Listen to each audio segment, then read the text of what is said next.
Donald Trump turned 79 and celebrated the only way a deeply insecure man who once photoshopped his own crowd sizes could, by throwing himself a military parade. And almost immediately, the internet does what it does best, roasted him into oblivion. One Russian account posted a video with the caption, "How Trump imagined his parade versus what he actually saw."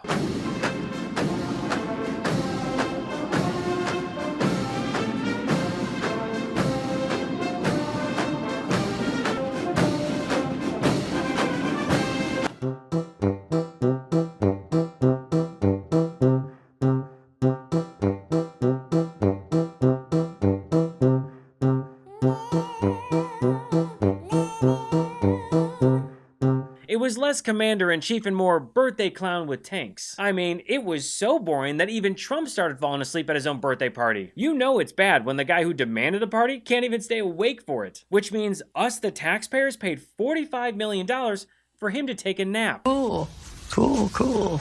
Trump's parade bombed harder than Giuliani at a press conference. Speaking of which, shout out to the parody account 4 Seasons Total Landscaping, who chimed in on Charlie Kirk's attempt to hype the event, tweeting, "This parade was so small it could have taken place in our lot." When your biggest burn comes from a landscaping company that became famous by accident, you know this event was a disaster.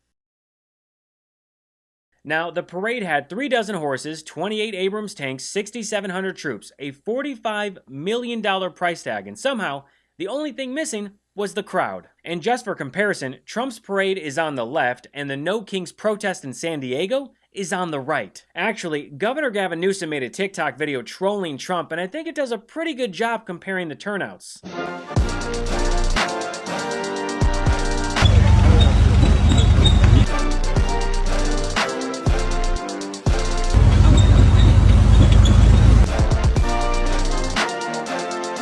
And before any Republicans storm into the comment section like they did at the Capitol on January 6th, that squeaking you just heard was the actual sound of the tanks.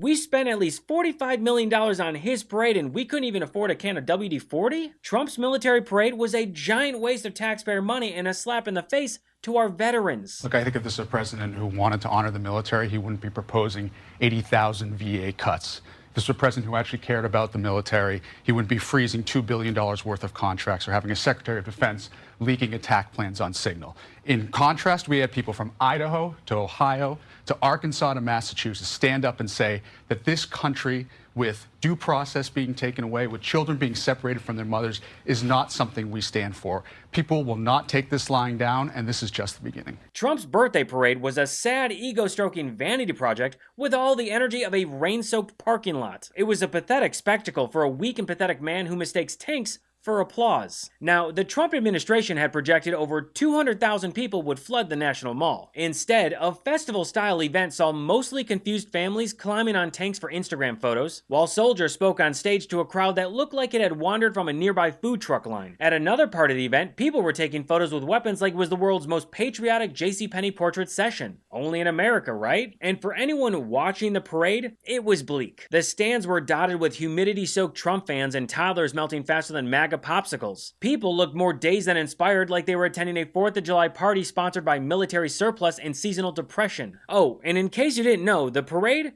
did have corporate sponsors. Special thanks to our sponsor, Lockheed Martin. There was also Dodge, Jeep, Ram, Coca-Cola, Walmart, Oracle, UFC, Coinbase, Palantir, and much more. Which is pretty embarrassing when the parade felt like those mid-pandemic Trump rallies where one guy would be sitting in the stands, except this time, no COVID, no weather excuse, no reason at all. Just a massive, empty birthday party that nobody came to. Which makes it even better because now, they can't even blame it on the rain. They can only blame it on reality. And don't worry, Trump's lackeys really tried to retell the events of the parade. Donald Trump's director of communications, Stephen Chung, wrote on Twitter, "Amazing. Despite the threat of rain, over 250,000 patriots showed up to celebrate the 250th anniversary of the U.S. Army." That's just not accurate. It's not even close to accurate. And so that's the way that this White House would like to present it. But just the eye of any individual who is here on the ground or looking at images or video knows that there were not 250,000 people, but that can be the White House's position here. At the same time, there were hundreds of thousands of individuals that showed up in major cities that showed up, but also in small towns where in all 50 states to take part in these peaceful demonstrations around the country. And that was happening. Those protests were happening at the exact same time. I was watching on my phone as the parade was taking place, and the president for almost 3 hours alongside his VP, Secretary of State, Secretary of Defense, while that parade was going on, Americans were in the streets like this. And so I don't think it was the type of imagery that he wanted. And especially here in Washington, D.C., you guys are here. There was not this sort of mass protest that he was alluding to and saying that he would suppress and use strong force against. So in so many ways, there were contradictory images that I think are tough to reconcile for this White House at a moment in time that he's trying to exert this strong executive power. At the same time, you're seeing this sort of grassroots demonstrations pop up around the country. And like I said on Twitter, I cannot wait for Caroline Leavitt to go full Sean Spicer and try to pretend that it was the biggest crowd ever. This was the largest audience to ever witness an inauguration, period, both in person and around the globe. Sure, Jan.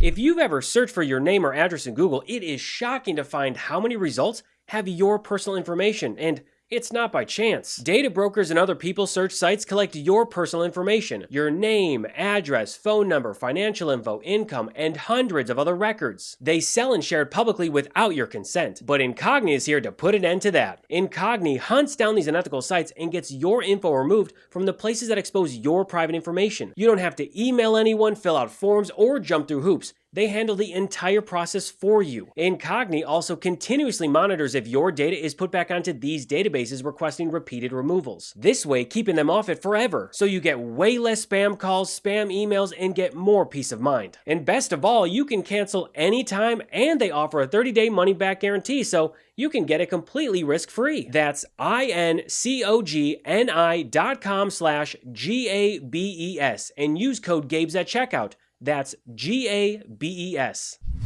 Now, when it came to the parade, it wasn't great. Tanks were creaking, soldiers were awkwardly carrying drones in their hand, and others were marching out of sync, which is a big no-no, especially as something as symbolic as the Army's 250th birthday. But more importantly, that kind of relaxed formation isn't just bad optics, it's a message. It's military speak for, we're here, but we're not thrilled about it. In other words, even Trump's own military didn't want to be there. Awkward. But it was the internet who really got its licks in. Governor Gavin Newsom, who's been trolling Trump for about the past week or so, posted another video on TikTok that said, "Happy birthday to the oldest president to take office." 1, 2, 3. Birthday. Birthday. Birthday. Somehow that audio of happy birthday is way better than what Trump's cult actually sang for him. Happy birthday, King Trump. Happy birthday, King Trump. Happy birthday, happy birthday, happy birthday, King Trump. That video gets creepier every time I watch it. Trump's birthday parade was such a laughingstock that people started posting videos of Mexico's military marching in celebration of their Independence Day.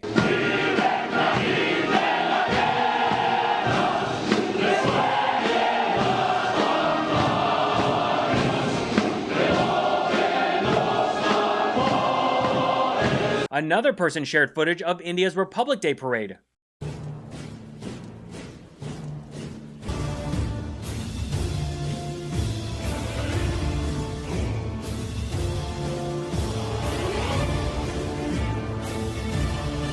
And the contrast between Trump's lackluster birthday parade and the massive No Kings protest couldn't have been clearer. On one side, tanks rolling past mostly empty bleachers. And on the other, more than 11 million people were marching in cities across the country to protest the very man throwing himself the party. That's not just a show of unity, that is a nationwide middle finger to Trump on his birthday. We've got no kings here. We've got no queens here. We've got no emperors. We've got no titles of nobility here. President Trump, happy 79th birthday. Sorry we couldn't make it to your party, but we did pay for it.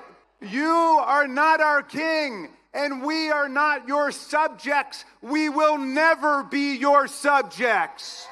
The people are sovereign, and we are all equal in the eyes of the law. All of us born here on this land are citizens, and your executive order is nothing but bad graffiti on the Constitution, and we're gonna wash it off today. What Was That exists because of viewers like you, with billionaires controlling the media and misinformation everywhere. Supporting real reporting matters now more than ever. Become a paid subscriber today at whatwasthat.show for more episodes, articles, and breakdowns. I'm fully independent, so your support helps run this one-person production. Prefer to listen while you're on the go? What Was That is available on all major podcast platforms. Apple, Spotify, you name it. Until next time, I'm Gabe Sanchez, and this has been What Was That?